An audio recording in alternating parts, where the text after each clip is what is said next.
Hello guys, ഇന്ന് നമ്മുടെ ആദ്യത്തെ ഓണം ഡേ കണ്ടാലോ. രാവിലെ തന്നെ എണീച്ച് കുളിച്ചൊരുങ്ങി അമ്പലത്തിലൊക്കെ പോകണമെന്ന് കരുതി, പക്ഷെ ഒന്നും നടന്നില്ല. എണീക്കുമ്പോൾ സമയം 10 മണി. പിന്നെ പറയണ്ടല്ലോ, പിന്നെ അങ്ങോട്ടും ഇങ്ങോട്ടും തിരിഞ്ഞു നടന്നൊക്കെ കളിച്ചു. സമയം പോയതറിഞ്ഞില്ല. നമ്മളങ്ങനെ ഒന്ന് ഒരുങ്ങി വരുമ്പോഴത്തേക്ക് അമ്മേൻ്റെ കടയിൽ ഓണം സെലിബ്രേഷനൊക്കെ കഴിഞ്ഞ് വീട്ടിലെത്തിയിരിക്കുന്നു. നമ്മളിന്ന് നമ്മുടെ അമ്മേൻ്റെ അനിയത്തീൻ്റെ വീട്ടിൽ ഓണം സെലിബ്രേറ്റ് ചെയ്യുന്നതാണ് വിചാരിച്ചത്. അപ്പോൾ നമ്മളോട് നേരത്തെ അങ്ങ് ചെല്ലാൻ പറഞ്ഞു. നമ്മൾ എണീറ്റ സമയം വളരെ നേരത്തെ കൊണ്ട് നമ്മൾ ബ്രേക്ക്ഫാസ്റ്റ് പോലും ഇതുവരെ കഴിച്ചിട്ടില്ല. അങ്ങനെ നമ്മളെല്ലാവരും റെഡിയായി പേരാമ്പ്രത്തി അവിടെ പലതേ കയറി ലൗഡയും കഴിച്ചു. പിന്നെ ഒരു ഹാഫ് കുഴിമന്തി ഷെയർ ഇട്ട് 4 പേരും കൂടെ കഴിക്കുകയും ചെയ്തു. അങ്ങനെ കുറച്ച് ഷോപ്പിംഗ് കഴിഞ്ഞ് അവിടെ എത്തുമ്പോൾ സമയം 7 മണിയായി. പെട്ടെന്ന് തന്നെ ഇരുടായ പോലെ തോന്നി.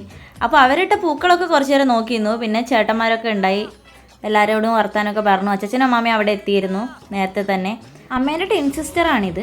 ആൾക്ക് ആ പൂവ് കണ്ടപ്പോൾ തന്നെ സന്തോഷമായി. നാളെ പൂവിടാൻ പൂവ് കിട്ടിയെന്ന് പറയുന്നതിലേക്കാൾ വലിയ സന്തോഷം വേറെ ഒന്നുമില്ല. അങ്ങനെ നമ്മുടെ വീട്ടിലെ ആൾക്കാർ ഇപ്പോൾ എത്തിയിട്ടുണ്ട്. അവരുടെ കല്യാണം കഴിഞ്ഞ് ആദ്യത്തെ ഓണായതിനെ കൊണ്ട് തന്നെ ചേച്ചീൻ്റെ വീട്ടിൽ പോയിട്ടാണ് അവർ വന്നത്. അപ്പോൾ എല്ലാവരും വന്ന് ചായ എല്ലാം കുടിച്ച് കുറച്ച് നേരം റെസ്റ്റ് ചെയ്തു. അപ്പോൾ നമ്മുടെ ഇന്നത്തെ വിശേഷം ഇവിടെ അവസാനിക്കുന്നില്ല. ഈ ഒരു വീഡിയോ വരുന്നവരെ ബൈ ബൈ.